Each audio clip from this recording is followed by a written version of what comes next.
Hey guys, let's get more news about Steelers, but first, don't forget to subscribe and leave your like. Mike Tomlin highlights key difference to defending Saquon Barkley now compared to 2020.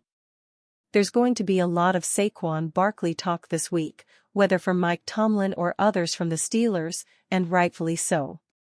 He is one of the premier players in the league, and has proven himself all over with the Eagles.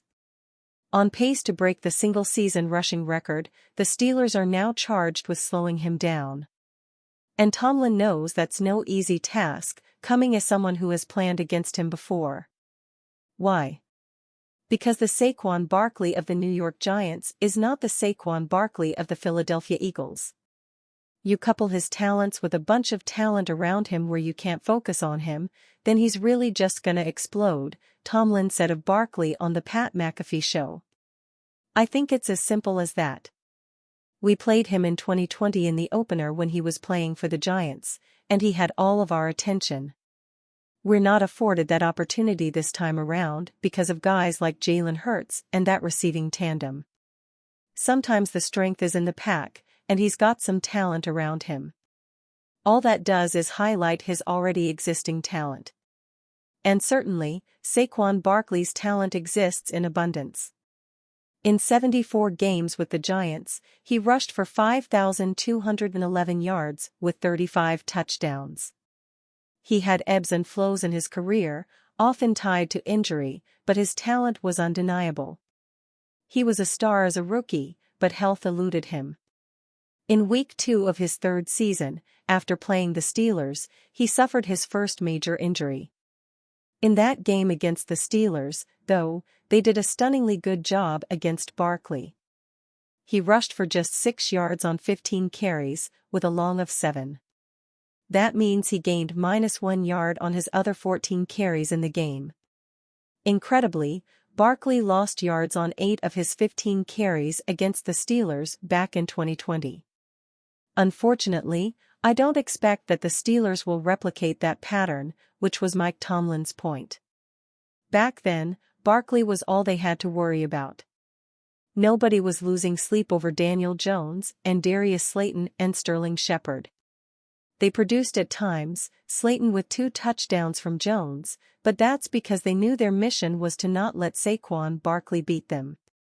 But the Eagles don't have Daniel Jones and Sterling Shepard. They have Jalen Hurts and A.J. Brown and Devonta Smith. And they have one of the best offensive lines in football, on top of that. Barkley is the straw that stirs the Eagles' drink, but that's just what any great running back is to an offense. He happens to be in a great offense, a Super Bowl caliber unit before he even arrived. Mike Tomlin understands the difference. The whole league understands the difference, because Barkley is shoving it down our throats. Put simply, he is playing the best football of his career. That says a lot about him. But, and Tomlin is completely right, that also says a lot about the Eagles, as well. Would change everything. Steelers suddenly the betting favorite to land franchise-altering superstar. In the offseason, a new betting favorite has emerged to land Cincinnati Bengals wide receiver Ja'Marr Chase. The Bengals and Ja'Marr Chase were unable to agree on a new contract before the start of the 2024 season. The Bengals are a notoriously budget-conscious organization, and with Chase putting together the best season of his career, some wonder if owner Mike Brown will end up trading his star wideout. Justin Jefferson, Minnesota Vikings, and C.D. Lamb, Dallas Cowboys, signed lucrative extensions in the offseason worth $140 million and $136 million, respectively. Both deals carry 4-year terms. So it's safe to guess that Chase would want something in the $35 to $40 million range. And if the Bengals are unable to give Chase that, they'd have no problem finding clubs willing to pay a king's ransom for him via trade.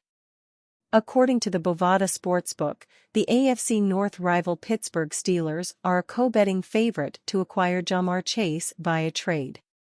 An important NFL battle is all set to get underway as the Pittsburgh Steelers take on the Philadelphia Eagles.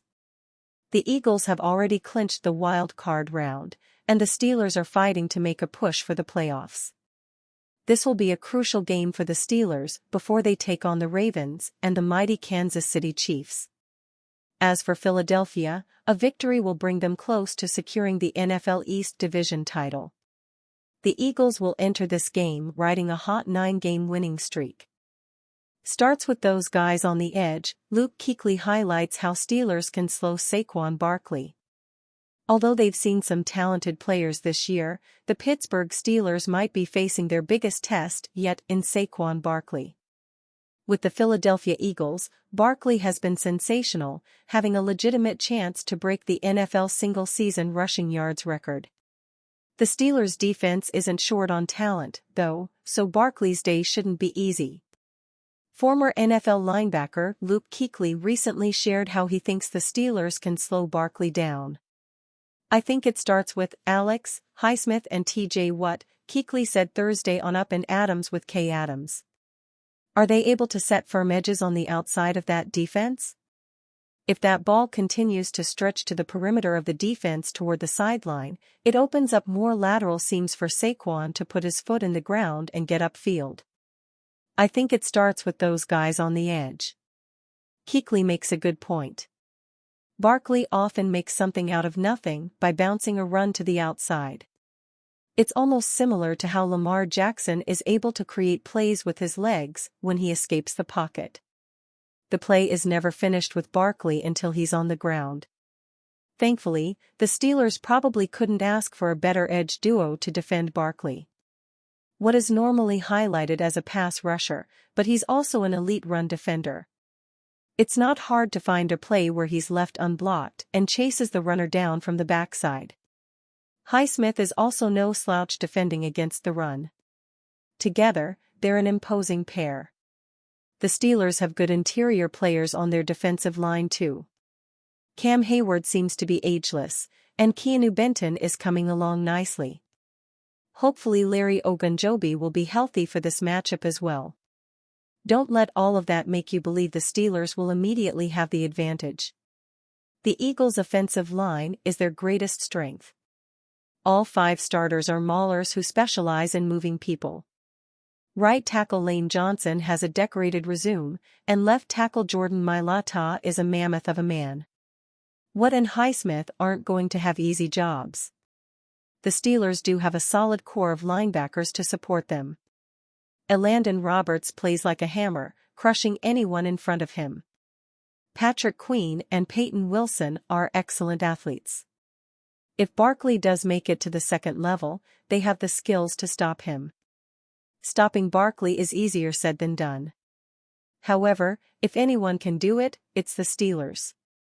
This might be an example of an unstoppable force meeting an immovable object. Something has to give, and hopefully it isn't the Steelers. And you, fan? What do you think of the situation of Saquon Barkley? Leave your opinion in the comments.